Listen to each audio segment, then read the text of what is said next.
साईं राम भक्तों, शिरडी के साईं बाबा ने अपने निर्वाण का दिन विजयादशमी को ही क्यों चुना और कैसे उन्होंने समाधि ली, आइए जानते हैं। दशहरा यानी विजयादशमी वो दिन जब भगवान श्री राम ने रावण का वध किया था और इसी दिन माँ दुर्गा ने राक्षस महिषासुर का वध किया था। अश्विन मास के शुक्ल पक्ष की दशमी को ही विजयादशमी कहा जाता है। यही वो दिन है जिस दिन बुराई पर अच्छाई की जीत हुई थी, असत्य पर सत्य की विजय हुई थी। अश्विन मास हिंदू पंचांग का सबसे महत्वपूर्ण महीना है। इस माह के कृष्ण पक्ष में श्राद्ध मनाया जाता है, अर्थात पूर्वजों की आराधना की जाती है, और इसी माह के शुक्ल पक्ष में नवरात्रि एवं दशहरा मनाया जाता है, अर्थात देवी देवताओं की आराधना की जाती है। शुक्ल कृष्ण गति होत जगतः शाश्वते मते एकया यातना वृत्ति मन्यया वर्तते पुनः। श्रीमद् भगवद गीता के इस श्लोक में कहा गया है कि शुक्ल पक्ष में मृत्यु को प्राप्त व्यक्ति वापस इस मृत्युलोक में नहीं लौटता।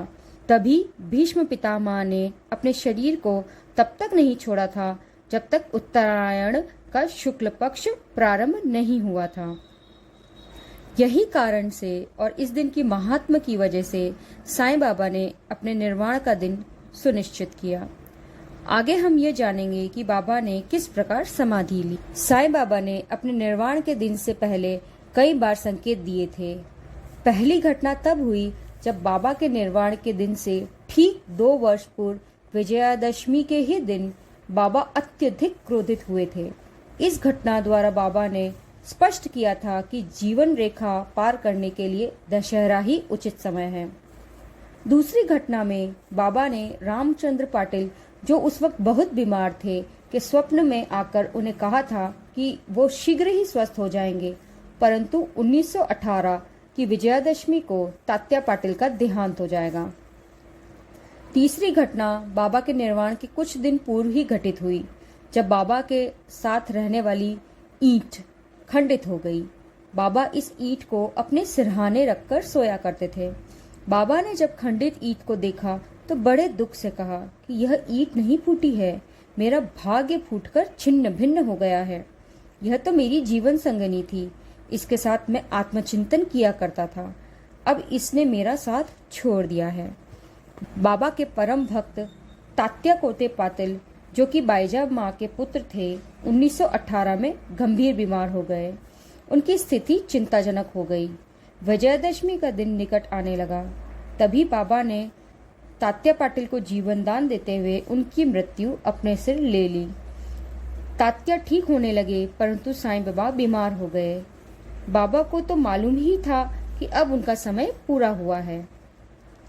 भक्त की मृत्यु अपने सिर लेकर उन्होंने देह त्याग दिया।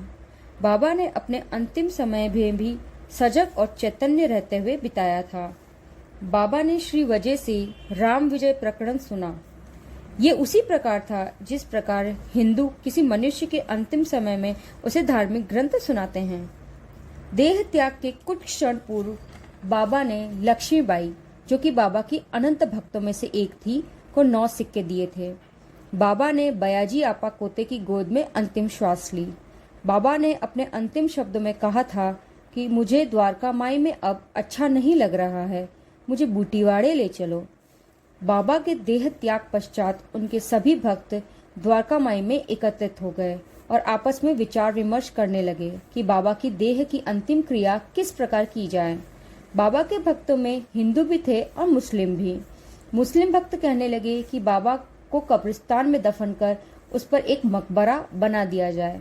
वहीं हिंदू भक्त रामचंद्र पाटिल ने कहा कि बाबा के आदेश था कि उनका पार्थिव शरीर बूटीवाड़े में ही रखा जाए।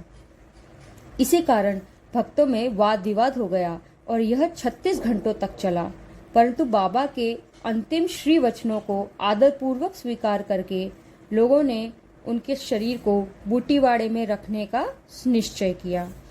फिर बाबा के पार्थिव शरीर को बड़ी धूमधाम से बूटीवाड़े में, जो अब समाधि मंदिर कहलाता है, लाया गया और विधि पूर्वक बाबा की समाधि बना दी गई। जहाँ कृष्ण की मूर्ति की स्थापना होनी थी, वहाँ बाबा विराजमान हो गए और चौंका देने वाली बात यह थी कि बाबा के अचेतन शरीर 36 घंटों के उपरांत भी जड़ नहीं हुआ था। साईं बाबा की समाधि 2.25 मीटर लंबी और 1 मीटर चौड़ी है। इस संसार में सभी जीवों जिन्होंने जन्म लिया है उनकी मृत्यु निश्चित है। संत एवं अवतार मनुष्य की देह धारण करके कोई निश्चित ध्येय लेकर इस संसार में प्रकट होते हैं और ध्येय पूर्ण होने पर जिस सरलता और आकस्मिकता के साथ वो प्रकट होते हैं उसी प्रकार लुप्त भी हो जाया करते हैं। मुझे सदा जीवित ही जानो, अनुभव करो, सत्य पहचानो। सच है, साईं बाबा ने 15 अक्टूबर 1918 में महासमाधि ली, परंतु उन्होंने कहा था कि मेरी हड्डियां भी मेरे भक्तों का दुख दूर करेगी, उनकी मनोकामनाएं पूर्ण करेगी, मेरी समाधि चलेगी फिरेगी। और यह पूर्ण रूप से सत्य भी है। बाबा के समाधिस्थ होने के 105 वर्ष पश्चात भी अनेकों भक्तों ने उनकी उपस्थिति और उनके चमत्कार महसूस किए हैं। मैं भी उनमें से एक भक्त हूँ। मुझे मेरे बाबा ने क्या अनुभव दिया वो मैं आपको जल्द ही अपने अगले वीडियो में बताऊंगी। आशा करती हूँ कि आपको मेरा वीडियो देखकर साईं बाबा के बारे में जानकारी प्राप्त हुई होगी और आप में भक्ति का प्रवाह हुआ होगा। बाबा की अनुकंपा और दर्शकों के स्नेह से मैं जल्द ही नया वीडियो लाऊंगी। तब तक आप चैनल को सब्सक्राइब अवश्य कर लें। ओम साई राम।